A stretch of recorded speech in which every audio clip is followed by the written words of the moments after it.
growing population doesn't have a health facility at a hospital level as financial. Lack of adequate drugs and other medical supplies and understaffing as well with new health workers by the revelation and wondered why the Ministry of Finance sends money for wages to a non-existing tertiary institution instead of clearing salaries of over 750 active staff who have been striking over salary arrears. The AIIJ Investigations Desk received hundreds of leaked documents from sources very close to the center of power in Ntungamo district and at the Ministry of Public Service.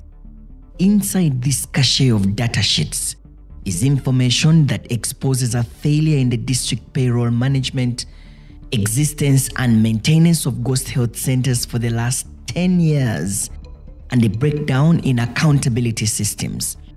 We have spent 6 months looking into this data. The details are revealing and rather shocking. There are 4 crucial documents that we laser focus on during this investigation. 1. The payroll for Ntungamo district for the financial year 2021-2022. 2. The integrated finance management system data for Ntungamo district. 3. The Ministry of Health facility master list. And the primary healthcare non-wage disbursement data. For example, we observed that there were more health centers on the payroll that are not reflected on the health facility master list. This is quite unusual and it raises the red flag for further investigations. According to the health facility master list, which is a document that shows all health facilities in a particular district, Ntungamo district has 3 health center fours. It is however different from the payroll data that shows that the district has 13 health center fours. When we analyzed the data, we discovered that there are 10 extra health center fours on payroll. We shall call these health facilities ghost health centers. These ghost health centers include Ramwanja Health Center 4, Ramuranga Health Center 4, Ramuniori Health Center 4, Ramujojo Health Center 4, Ramabondo Health Center 4, Rakishakizi Health Center 4, Rakakwenda Health Center 4, Rakabengo Health Center 4, Rabarata Health Center 4, and Rabiata Health Center 4. The health center 4s that exist on the Ministry of Health master list are Chitwe Health Center 4, Rubare Health Center 4, and Rashamire Health Center 4. This is, however, not unique to Health Center 4s alone. There are extra 4 Ghost Health Center 3s, 7 Health Center 2s. In total, we had 21 extra health centers created on the payroll that the Ministry of Health does not know about. Despite the discrepancies above, there were health workers' salaries being paid under these ghost health centers, according to the payroll data. We also found non-health facility installations as other cost centers under which health workers are being paid. These include lower health units, holding units LG, allied health professionals, Health Center 2 Division, and nursing. This is odd, as these cost centers are not provided for under the Ministry of Health structures in the master list.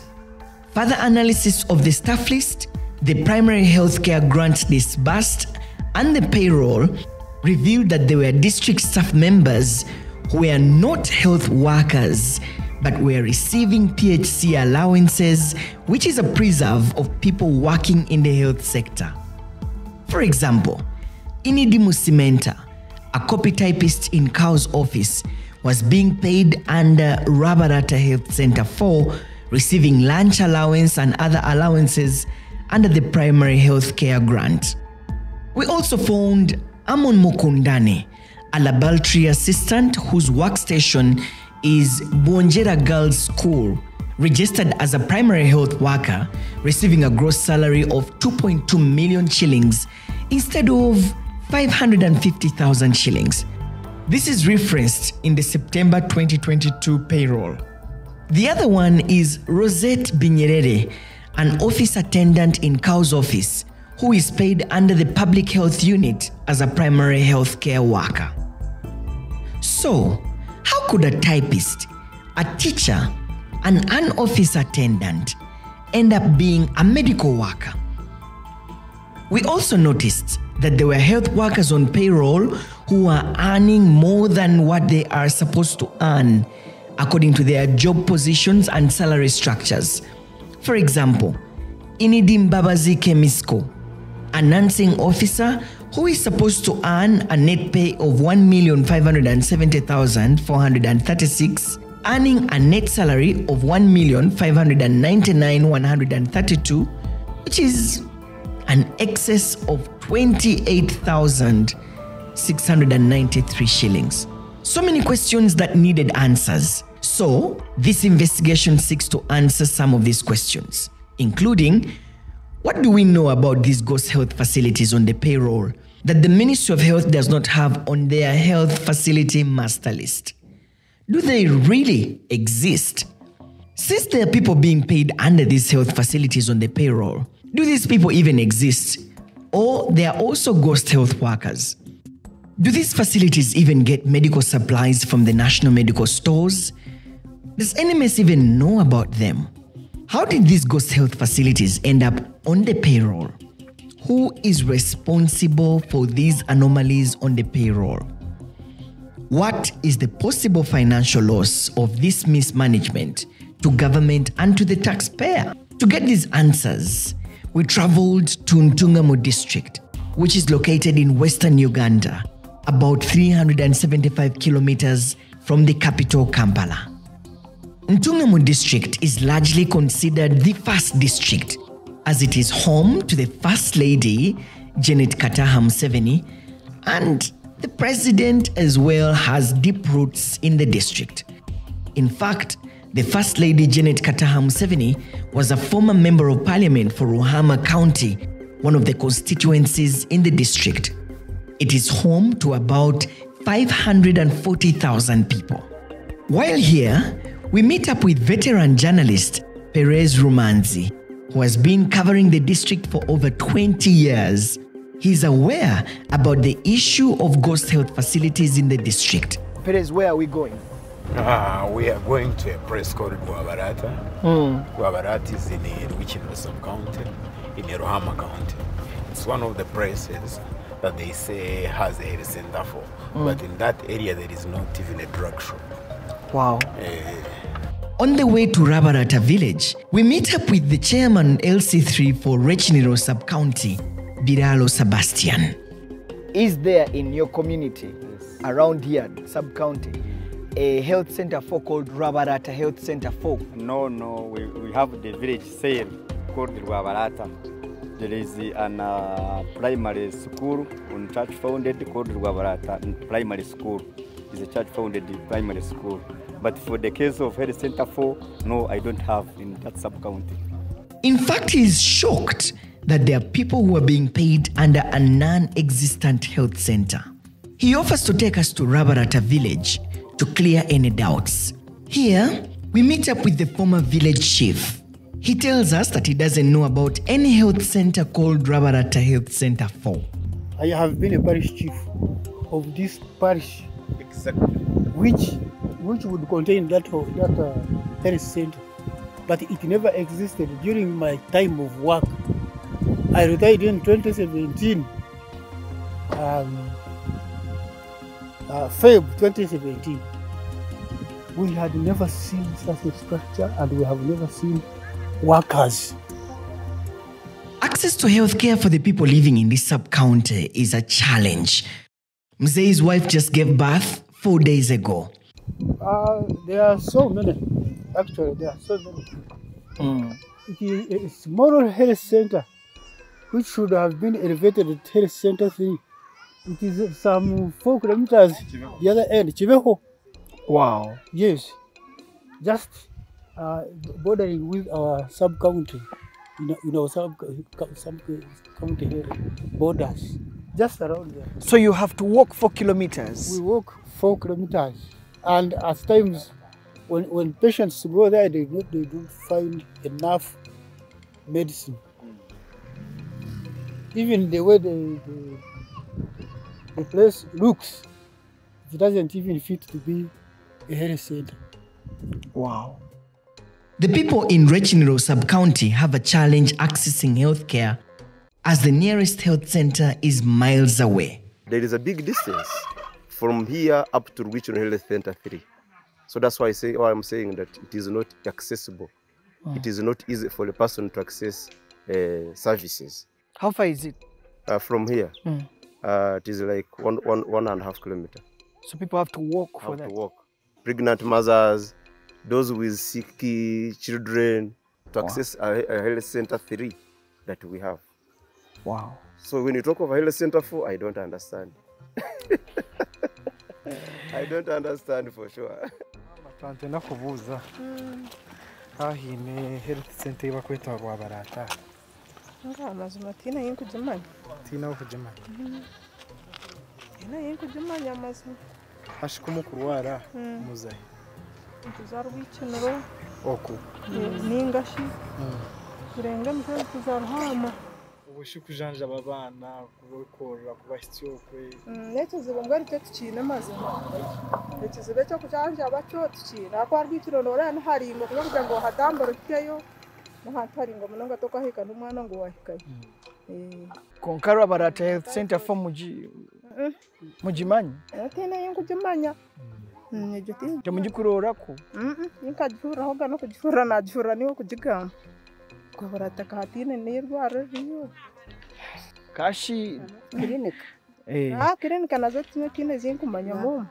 Cyakora guzaza rwikinoro. Konka ku district bagirangu Rwabarata Health Center for iriyo? Teri.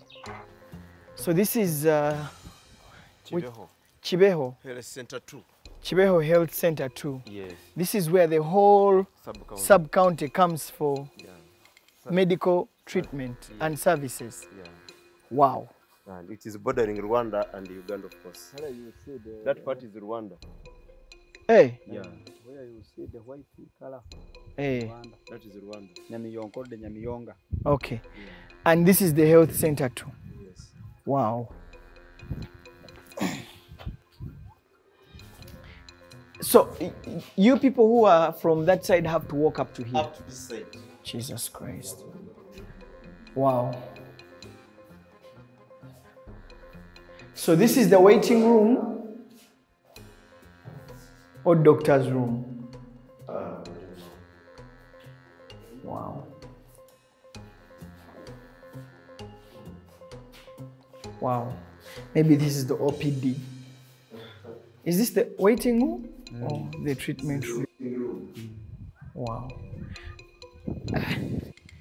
Wow. Hachi abashawo barinkai. Omshaho, did the doctor really come today? Yeah. Omshaho ariho? Yabaho lero? Okay. Emibazi, this is the pharmacy. Yeah, this is the store room, the pharmacy. And this is the medical treatment room. Yeah. So basically, this is the only health facility that you have that supplies the entire district. No, the entire sub-county. The entire sub-county. Exactly. Yes, Chair. Mama provided our ambulance, but is now totally off. Which ambulance? Come on, you show me. Yes. Wow. So this is the garage for the ambulance? Yes. Interesting. Wow. Can't open. So it was helping people. Let us lift it. From here, health center 2 to health center 3. Health center 3. Wow. No. Wow. So this is the ambulance. This is the ambulance that was provided by Mama. Wow. It was donated by the First Lady. Wow. So basically, Wow. Okay, interesting. And of course, we have medicine poured all over. So the leaders here cannot say enough about access to proper health care. You can think of a pregnant mother walking all that way long distance that we have traveled with a car, coming here to access medical treatment. Wow. Think of it. So it is a long, there is a challenge of distance. That is number one. Wow. Yeah. So, but And in case one wants to, let's say, to deliver, think of what a person can do now. Because this one is just a dispensary. It is just a dispensary. It can't manage those big cases of pregnant mothers, like cases of delivery, cases of operation. In case one gets in trouble, you have seen the ambulance that was provided by Mama. It is already down. So meaning that the person, the people of this sub-county remains in trouble in case they get problems pertaining with delivery. Wow. Yeah. So clearly you've heard it from the local leaders and people who stay here that first, there is no health center for, like Rabarata Health Center for.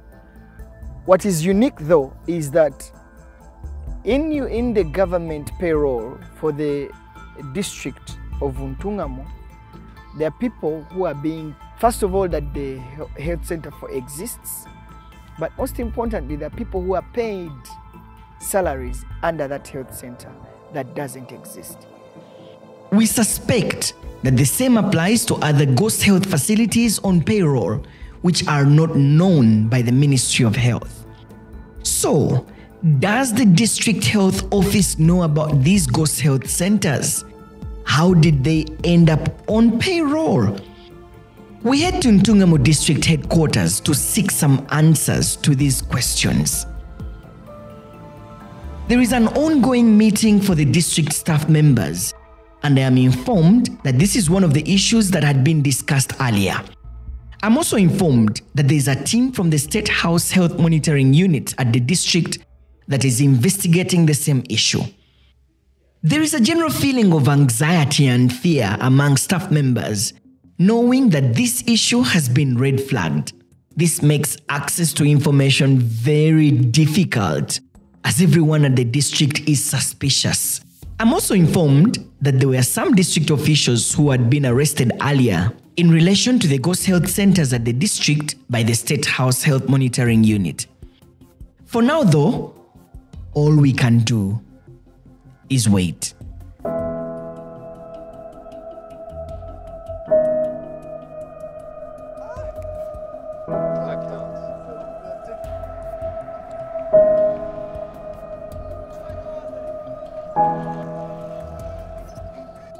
It is another day, and we hope we can convince someone to speak to us from the district. We meet up with Beatrice Chemusto, the acting district health officer for Ntungamo district, for some answers. Beatrice started working with the district back in 2015. She has a better understanding of the health sector at the district. So I asked her about these ghost health centers in her district. I heard about those health centers existing in the payroll, but I don't have them. And I don't know about them. There is a difference between payroll management and the health management, because payroll is a function of human resource department. So I cannot know what is happening. It's good you are picking it from the payroll. I don't have that in my department. She also found out about the ghost health facilities from a complaint from one of her staff members. Sometime in August last year, when a staff came to me asking to be forwarded for a salary, I think that she had dropped out of the payroll, or her salary was not upgraded when the enhancement of salaries was done. And so when I looked at this pay slip, which she had attached to her appointment letter, I noticed that there was a facility which was not on my list. I first thought maybe this staff had transferred in from another district. But when I looked at the appointment letter, it was duly signed by Ntungamo District Local Government with a minute from District Service Commission. That meant that the staff was mine. So what I did, I went to ask the audit department to help me understand further where this health center comes from. And also I asked the senior human resource officer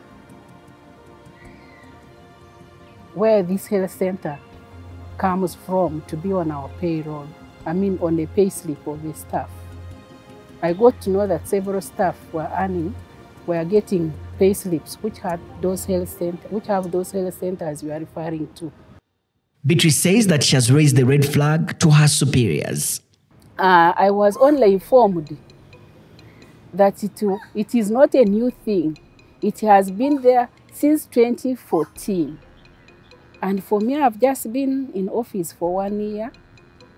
And as you know, when you are not in positions of controlling votes, you don't control any budget, understanding some of those things is not part of your daily routine.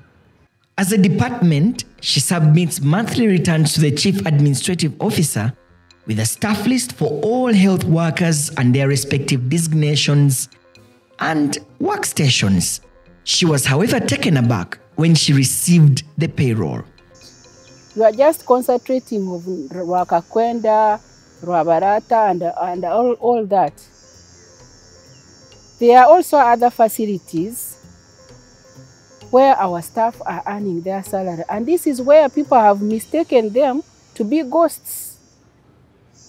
As I said in the beginning, this came alongside the decentralization of the payroll. For example, holding units. In my district, I have AIIJ Hospital. But on the payroll, it is AIIJ Health Center too. Now, on my staff list, I have 151 health workers in the hospital. Even if you walked in now, you will see that and confirm. But on the payroll, there are 3, moreover, in AIIJ Health Center too. So maybe some of those questions, if you want to get the details, you can liaise with the Human Resource Department so that they give you clearly how these centers are generated or how the staff are accessed on the payroll. She also adds that the ghost health centers in question do not receive any benefits from government as it is for other health centers. Whether you know that I am very clear that I don't have ghost health centers.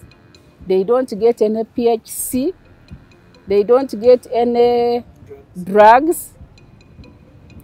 They are not on my staff list. But the way you brought it, they are in the payroll. We checked on the National Medical Stores database to see if they deliver drugs to these health centers. What we discovered was revealing.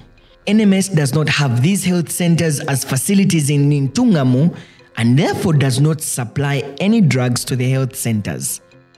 They, however, supply medicine to health centers with similar names and at various levels, but in other districts.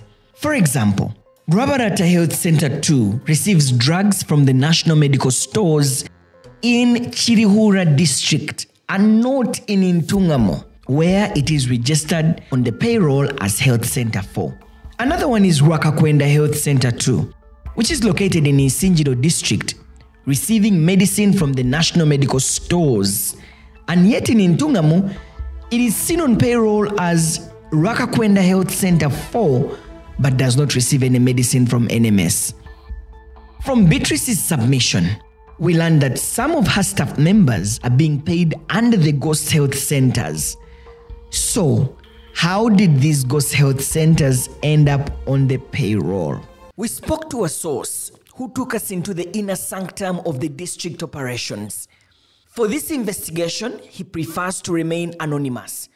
We shall call him Hakim. I analyzed the payroll. I started with some employees whom I were to work with. My office attendant, my post stenographer, my records officers, the central registry employees, the human resource work employees, the administration I was to be in. But I had picked some names among those employees. When I got the payroll, I clicked in, I checked one name of an office attendant in administration. I found her with a salary which was a bit abnormal for me. I looked at the allowance for an office attendant in Kawo's office, and that one made me feel like checking where this person is paid from. Then I checked. I found that she was being paid under a certain health center. Then I became inquisitive. I checked out on my stenographer secretary. I found her with health allowances, consolidated health allowance, which does not belong to those categories I am mentioning. I was like, hey, are these people wrongly placed? Are they under administration or what? When I was a bit inquisitive, I asked the office attendant, for how long have you been in Ntungamo? She told me. I asked her, how much do you get? She told me a normal salary. Of how much? Of U8. U8 is what? 220,000 only. And I asked her, do you have allowances? She said yes. Who gave you allowances? The one you are repressing has been so good. She has been giving us money, but we would remit a certain percentage to her per month. He found more than just ghost health centers. So first, I had to make a report of what I have found so that I can get where to start from. Then I checked. Some people were active on the payroll, and when I checked how they were being paid, they were not on the payroll. Then I asked, how come these people are on the payment file, but they don't appear on the payroll? Those ones I didn't get explanations. When I again analyzed, I found that some people who died were still on active payroll and they were earning normal salaries as if they are still alive. He too says he raised a red flag to the district administration. But I made a clear report. I gave it to my then Carl. He also wrote back to me, instructing me to clean the payroll. Because there were some even employees who abandoned the duty. They were not working, about 32 of them, but they were being paid. They were being paid under heresy. Some were not heresy. They were teachers. The time when we were together, my supervisor had invited lunch, and the auditors that we have a meeting. Then the auditor told me that, Principal, you have made a grave mistake to report these things. I asked him, are you serious with what you are saying? He said, yes, I'm serious about it. The short, stout guy was like, wanted to jump and he was like, this is our district. And I told him, I'm also in my district because I'm here official, I'm working and I have to work. This is my country, you can't tell me that this is my district. We work in such an environment and we are seeing it all. To found it odd. When you are putting someone on the payroll, he or she is given one number. Each employee has one number, which is not shared. If it is shared, that one is an error, it is an abnormality, but it is not there. you have to get one number. Only that in payments, someone can put you on a wrong payment code. Like instead of paying you under administration where you are supposed to be paid, puts you under heresy. Yes. He is placed under heresy so that he can benefit that allowance those people in heresy are getting. So in administration, he will not appear. He will appear only where? In heresy.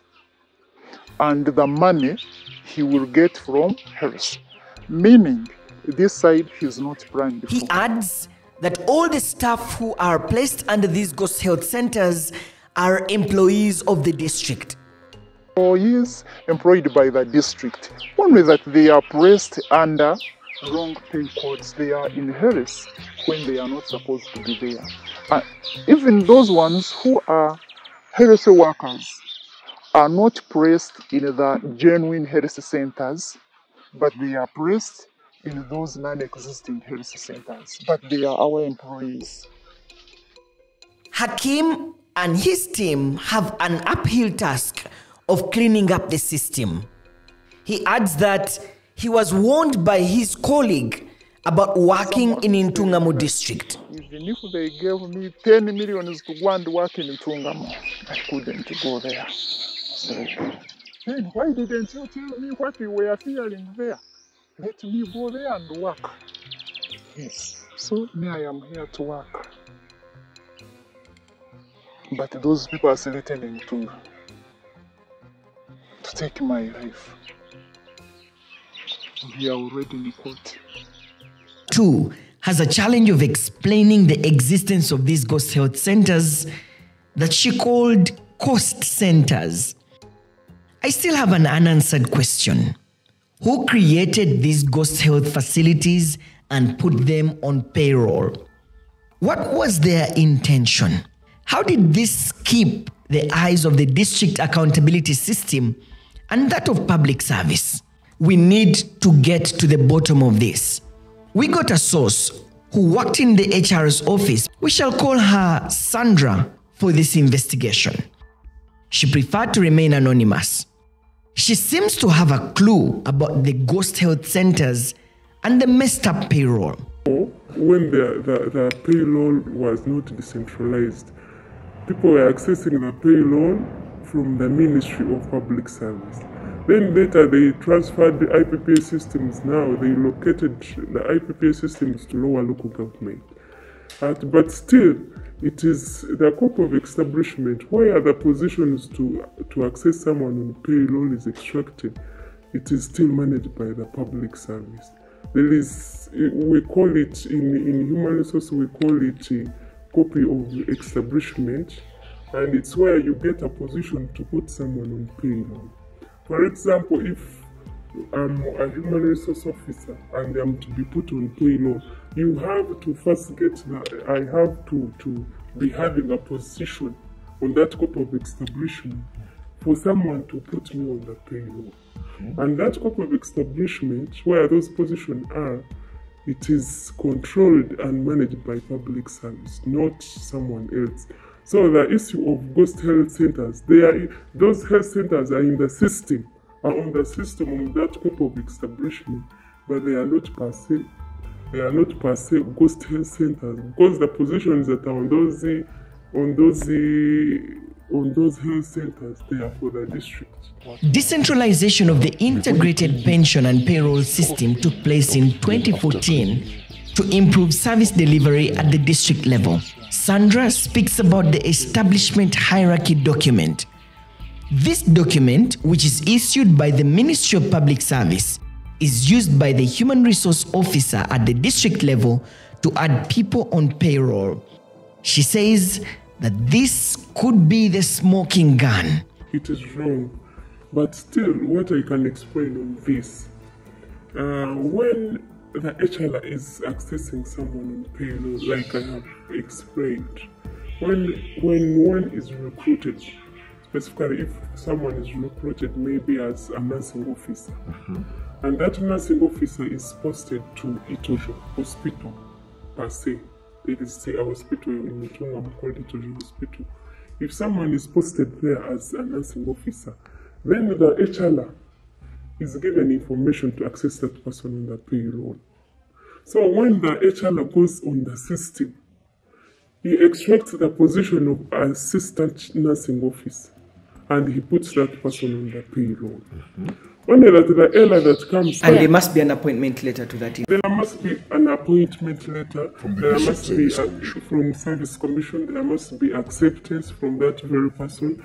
There must be posting instructions where that person is going to work. And there must be a request from that person requesting to be accessed on the payroll. Only then do you actually put them on the payroll as a child. There you put them on the payroll. Exactly, and that is not what happened in this case. No, I'm not very sure what happened, but that's what I know.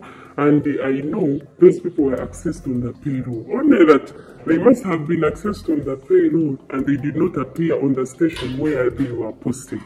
For example, if someone appears on the payroll like of AIIJ and is supposed to be accessed on the payroll of maybe Rampala, and they find that person is on Rwamatata. But the position is for Ntungamo District Local Government as the position of Assistant Nursing Office. But it is not on the station or on the health center where it is supposed to be. For example, if Rwamatata per se, I heard that health center is also among those ghost health centers. Rwamatata per se, those positions that are on Rwamatata, they have staff that are attached there when they are not supposed to be attached there. But the problem is not that Rwamatata is a ghost health center, but the problem is that when in the system, when you're accessing someone on payroll, that system shows that the person is accessed to the position of Ntungamo, but the name after extracting the pay slip, you find the person is on Rwamatata Health Center 4. Which doesn't exist. Which doesn't exist in the district. Sandra now points a finger at officials from the Ministry of Public Service for introducing these ghost health centers and the entire mishaps in the payroll. My thinking is that those people were put by ELA, but by public service. Because it is public service that manages and controls the copy of establishment. Even if when you're going to put someone on payroll, you have to first request for the position from public service. There is no HLR, there is no cow who has right to put a position in the copy of establishment for the district. That one is done by public service. So you're saying public service actually came up with these ghost facilities? I cannot say that they put those ghost health centers maybe intentionally, but they put those ghost health centers when they were transferring the IPPS system to Ntungamo district as the local government. So it was maybe done by ELA, but it is where it started from. AIIJ has got a copy of the Ministry of Public Service Establishment Hierarchy document to cross-check whether the ghost health centers exist. As you scroll down to the health department page, you begin to see some of these ghost health centers one by one. For example, Institution 911020501Q4 is Ramujonjo Health Center 4, which is listed with staff allocated under this health center. Another one is Institution 911020701Q4, listed under Ramuniori Health Center 4. The list goes on and on and on. I also spoke to another source who is aware of these ghost health centers. He says that the creation of these facilities was intentional and that it happened during the migration of the payroll system. Some health facilities of Ntungamo were left out. I heard of is it Ruare? And even that the AIIJ district, AIIJ hospital does not appear in the system. What does it mean? And these facilities which are not appearing on the system, on the IPPS system, have employees. And by the fact that these some other health facilities which are not physically in the district, we are lacking I got information that some staff could get attached on those dummy health facilities on the system to access the payroll. And those health workers that I was told that those health workers that were attached to those health facilities were not ghost workers, but they were the duly appointed employees of Ntungamo district. My attention then turns to the Ministry of Public Service, who added ghost health centers on the payroll. In order to get to this, we have to ask who was the super user of the system that introduced these ghost health centers. If we can get the password, then we can identify and point out who exactly introduced these ghost health centers on payroll. We reached out to the Ministry of Public Service for a comment, but they replied with silence. We have also received information that the ministry has started an investigation into the matter. While we wait for a response from the Ministry of Public Service, we turn our attention back to the district top officials. I question so many things. How could all these things go on for the last over 10 years? Because it looks like it started in 2013. So you want to tell me that between 2013 and 2023, no one has seen these irregularities in the system and therefore they haven't cleaned them up? For example, when you're preparing a payroll, you actually go through different systems. The HR prepares it, the finance manager signs it, the district auditor signs it, the cow signs it, and therefore payment is made. So do you want to tell me that the HR, the finance manager, the auditor, and the cow did not know all this over the last 10 years? It just doesn't add up. So is it that they knew what was going on and they did not care to actually clean it up? As we waited for their response, we decided to dig deeper as we traced back to what could have caused the ghost health facilities. We spoke to a deep throat source within public service who is aware about this issue. Where does this mess start and stop? Government of Uganda, of course represented by the Ministry of Finance, Planning and Economic Development and the Ministry of Public Service, contracted a company called Free Balance. It's a foreign company to supply, implement, deploy and test the IPPS system, and after that migrate payroll and human resource data from the old legacy system that was being managed by the Ministry of Finance, the Uganda Computer Services, and migrate this data into the IPPS. So the mess started from there, in a sense that before the migration should take place, the government or the project managers had to ensure that this company has delivered the system the way it was supposed to be delivered. And what I mean by that, for you to migrate data, you have to ensure that you have created a structure in the IPPS that reflects the structure of government, ministries, departments, agencies, local governments, hospitals, and the rest. And so you have to create that structure in the IPPS, review it to see that it is appropriate, create the positions of staff in all the different positions within the government structures. And once you've done that, you do a quality control check, and then you migrate that data.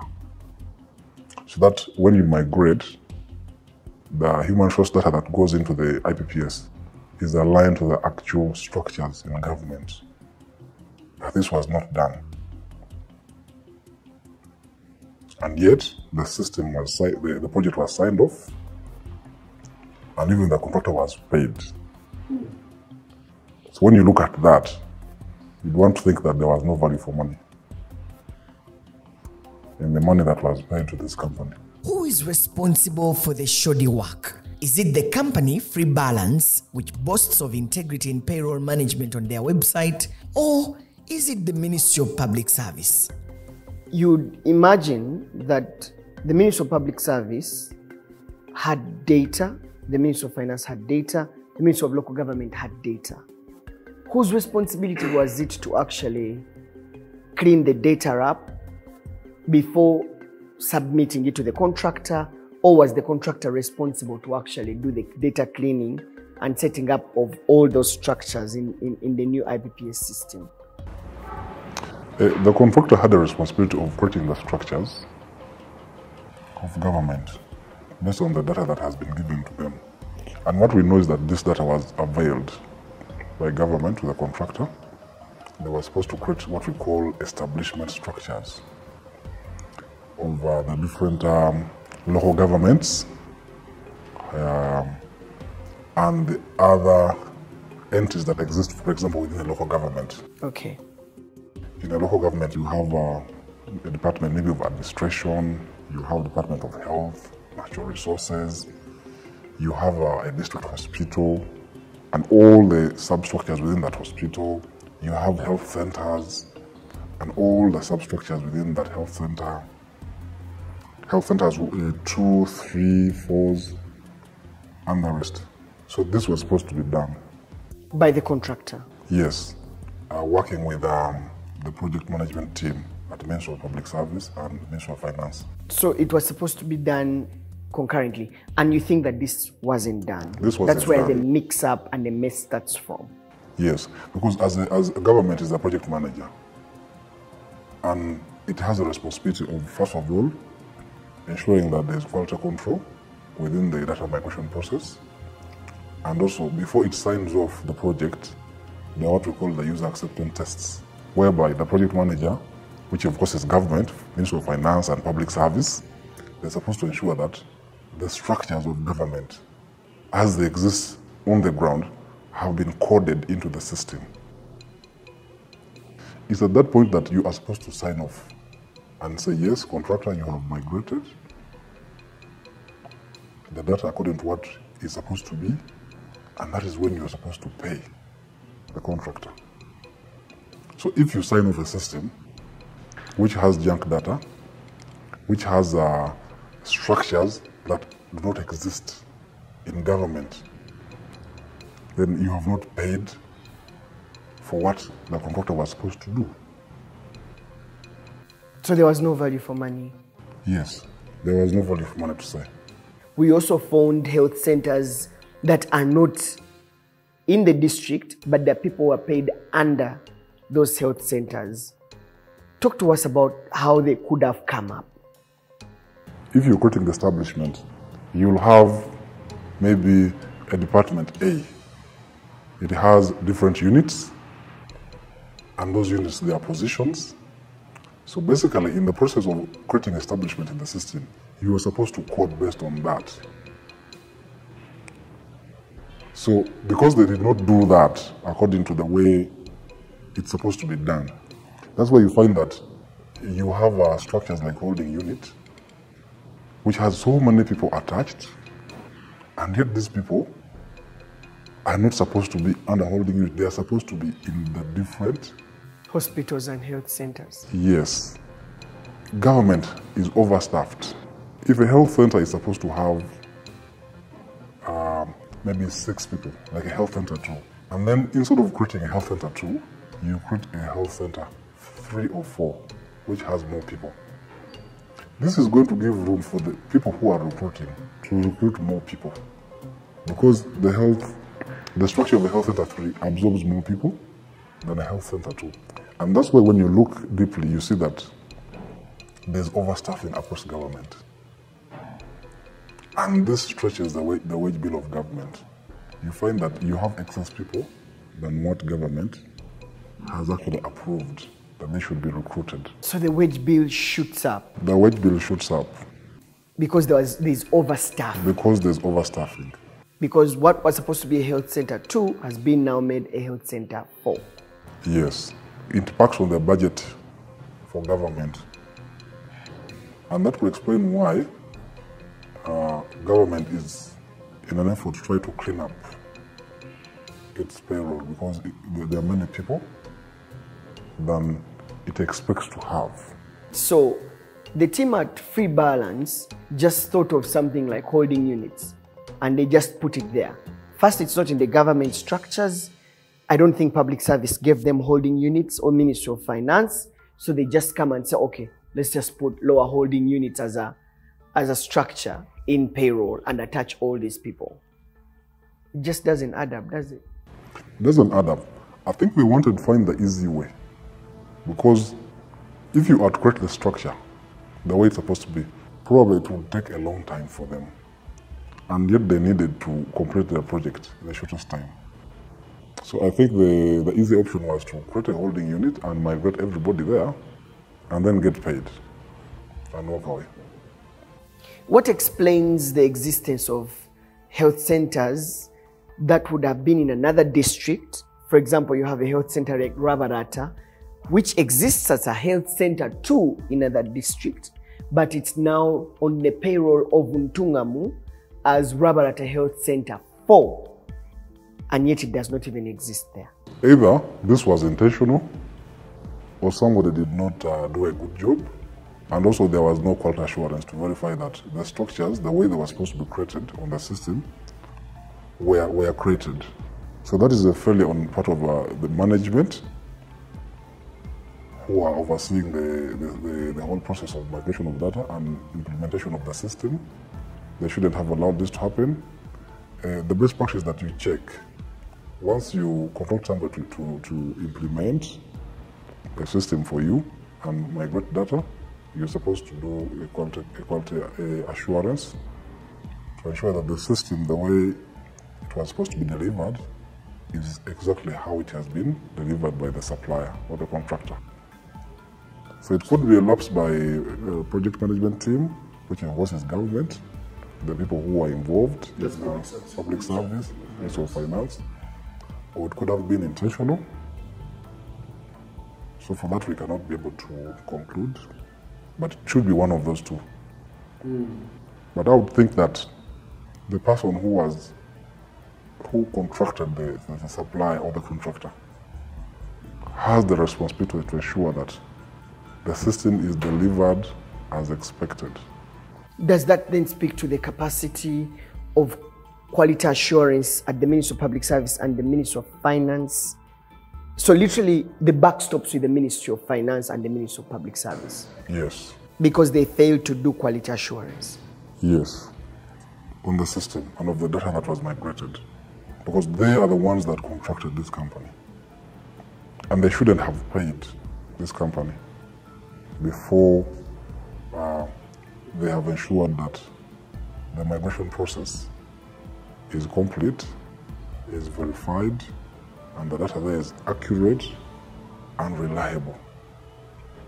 It has not been distorted. Because if you find that a health center is created in one district and yet it's supposed to be in another district, it means that that data in the system now cannot be relied on because it is not accurate.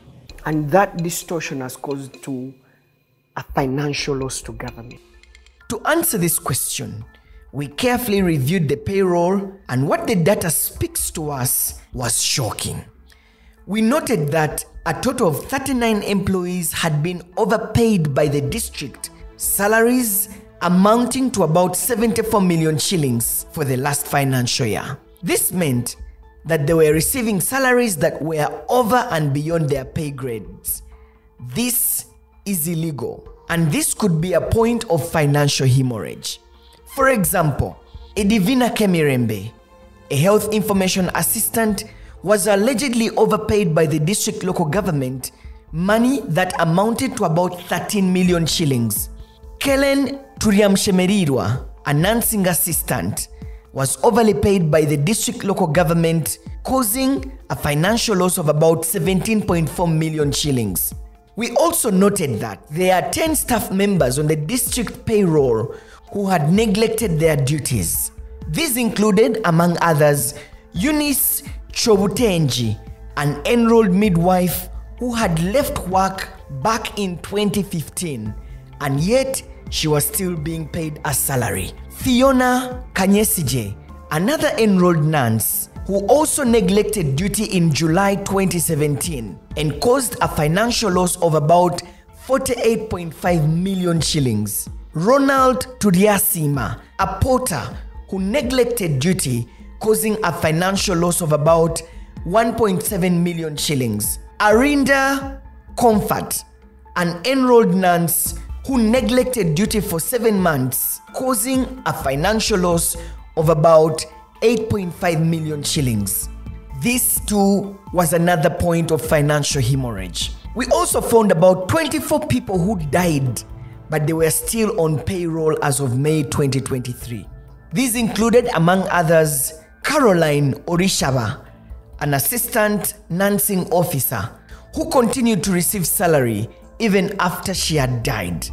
George Basima, a porter attached to another health center, continued receiving salaries even after his point of death for 6 months. We also noted that there are 2 staff members who were retired, but they were still on payroll.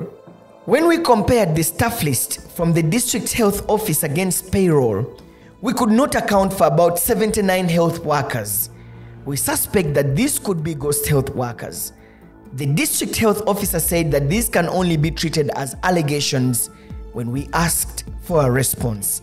While we cannot explicitly sum up the total possible financial loss, we have revealed that government, and indeed the taxpayer, is losing money through the mess in the public service payroll system. The State House Health Monitoring Unit, a body which was established by President Yoweri Museveni to oversee the health sector performance, has been investigating ghost health centers of Ntungamo district. The unit puts the estimated financial loss to 50 billion shillings. Dr. Warren Namara headed the investigations. Certainly, some people have started paying back the money that they had taken. Some of the people that were not working have started going back to work, or otherwise they will delete them from the system. People who were dead and were being paid, they have been deleted out of the system. The Ministry of Public Service has started cleaning up and cleaning up the payroll system so that you don't have over-bloated payroll systems. And this, of course, saves the wage bill, because the fact that you had ghost workers in these centers, you had an over-bloated payroll system. We have also proved that failure in maintaining and updating the system has resulted in poor service delivery for the people of Ntungamo district. Positions that would otherwise have been filled due to deaths and neglect of duty and disappearance of some of the staff members cannot be replaced because they are still on active payroll. No wonder there are staffing gaps in some of the health centers. Dr. Namara seems to agree with our conclusion. The bloated payroll system affects service delivery. That's number one. It also increases government wage burden. Basically, you are paying for more people who don't exist. Number two, it's a bribery scheme. It's a privilege scheme. It's one way of siphoning off government funds. It also begs the question, is there no government? Is there no system? So I can sit somewhere, create jobs, recruit people. It's terrible. It's informalizing government systems. Doesn't the buck stop with President Museveni though? What did you want the president to do? The president is the chief executive of a company called Uganda government. He has put up systems. He has devolved powers to the district to manage, for the district to manage itself. Where is the management at the district level? The president is, from a strategic point of view and a technical point of view, the president is right. But we may be the ones who have failed him. Doc, you have looked into the situation of Ntungamo. Does it speak to a national problem beyond just a district problem? I think it is important to look at Ntungamo as in the wider perspective of the country. If it is happening in Ntungamo, what is special about Ntungamo? There's nothing special about Ntungamo. It could very well be happening in other districts, and we've seen vestiges of it in the Manafa district. And because we hope that because of those findings and your work that you are going to dig deeper as a journalist, as an investigative journalist, it will improve service delivery in the district. Ntungamo as a district has had so many chief administrative officers, right? So about 4 of them in a span of 10 years, which is quite interesting. But so does that mean that every cow that would come would not notice this? But also what is interesting is before the latest HR came in, there was an HR that was there since 2013. There was the chief finance manager who was there since 2013. Also, there was the auditor, district auditor was there since 2013. Now, they have been there for 10 years and they haven't fixed it. So is it because they have been in the system long enough to feel comfortable of raising even things that they would know they would have raised and decided to keep quiet? I think that they also have to be held accountable. We put our findings to accountability experts to weigh in on the mismanagement of the payroll and possible causes of financial loss to the taxpayer. Henry Muguzi is the Executive Director of the Alliance for Campaign Finance Monitoring. Muguzi has described it as a systemic breakdown of accountability systems in Uganda. I think what happened in Ntungamo is emblematic of what we've come to know about the regime in office. The epidemic of corruption that has been compounded and turbocharged by the impunity. Impunity where when someone is cornered, they have someone they call and get themselves off the hook. It's the systemic breakdown of all institutions.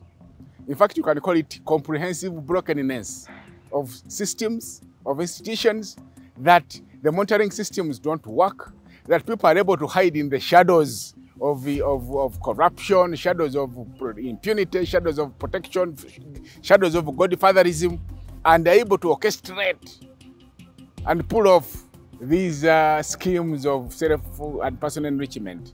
Is really something you can call a tragedy. You actually you ask yourself why all these are happening in the birth district of the president, of all districts.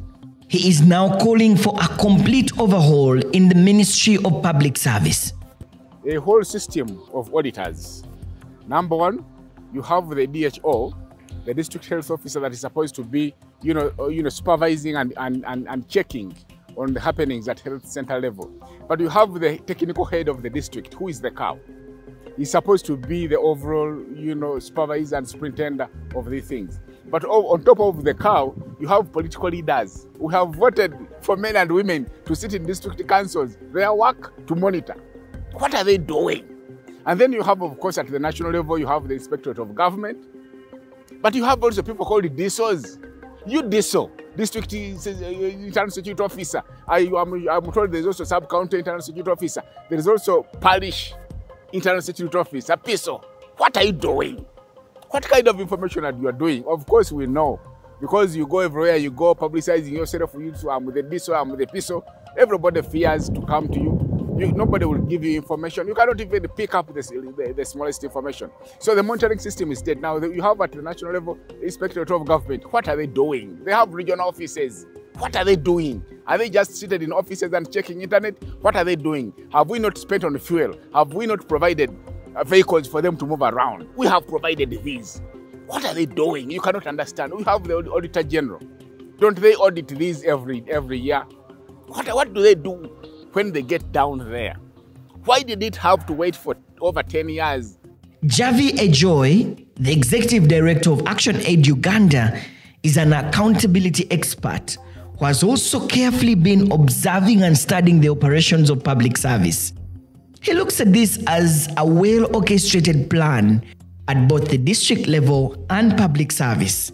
When you see corruption manifest in a district which is resident to the president and the first family, like in Ntungamo, it shows that the corrupt have become bold and very courageous. But it also highlights that this could be going on in a worse magnitude in other parts of this country, and in fact, some ministries, departments, and agencies. It is now a crisis level that really needs to be addressed with immediacy. It means that most of the funds that are dedicated to delivery of social services in this country, public services, they are not reaching there. They are diverted and they are being used for personal gain. He's now calling for government's action on the matter. We're losing trillions of money through this system. Remember, the government payroll or the cost of public service is one of the biggest budget costs that this country has.